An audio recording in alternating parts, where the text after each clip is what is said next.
Today I'm going to be discussing an article called The Case for Authentic Assessment by Grant Wiggins.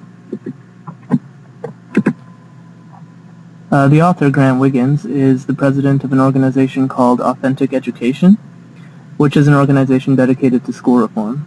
He's also the co-author of Understanding by Design and has a hand in many other education-related publications, and he's otherwise widely known for his work in assessment reform.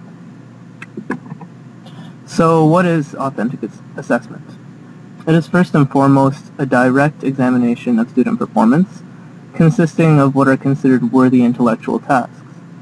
So it's actually very different from traditional assessment, which generally consists of things like multiple choice and essay questions and tests, and things of that nature. Authentic assessment, on the other hand, requires students to be effective performers with acquired knowledge. So it's basically asking, do the students understand the material, or have they simply memorized it? Authentic assessment mirrors the priorities and challenges in the best instructional activities.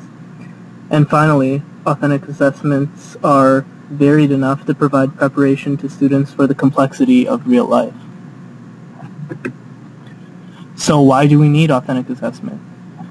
Well, it's the form, not the content of traditional testing that is harmful. The types of responses that these tests elicit tend to fall short of the mark in terms of what assessment should actually be. And it's the approach and skills that matter more than the result, which is something that authentic assessment recognizes. Assessment should also improve performance and not just monitor it, which authentic assessment does as well. Now, in terms of the cost of authentic assessment, it is actually more expensive than traditional assessment, but the increasing cost is quite worth it because it lends quite a few benefits in many areas, including professional development to teachers, local assessing, and learning for students. Some people may call into question the objectivity and reliability of authentic assessment. However, there are various very credible organizations that use authentic assessment, including various organizations in the U.S. such as the New York Regents exams, statewide writing assessments, and as well as the Advanced Placement Program. Some may actually argue that traditional assessment is superior because it is objective. In fact, it may be no less subjective than authentic assessments. There will always be bias when there are humans involved. And with this in mind, human judgment is constantly refined in authentic assessments through things such as training sessions, model performances as examples, audit and oversight policies, and third-party judging, etc.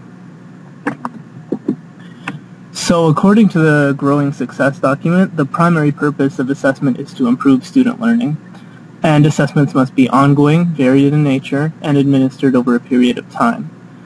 And they must provide ample opportunities for students to demonstrate a full range of learning. Now, these are all things that authentic assessments do very, very well. So in terms of myself, both as a teacher candidate and as a student, I generally found assessment standards to be quite inadequate in terms of being able to determine my own performance and the performance of my students. Rather than trying to get at the root of what the assessment should be for, they seem to be designed either to trip students up or look for something that's completely irrelevant.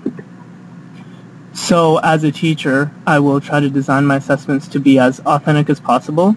I'm not going to lose sight of what the primary purpose of assessment should be as per the Growing Success document, and I will endeavor to make sure that my assessments will serve the students and not anything else. Thank you.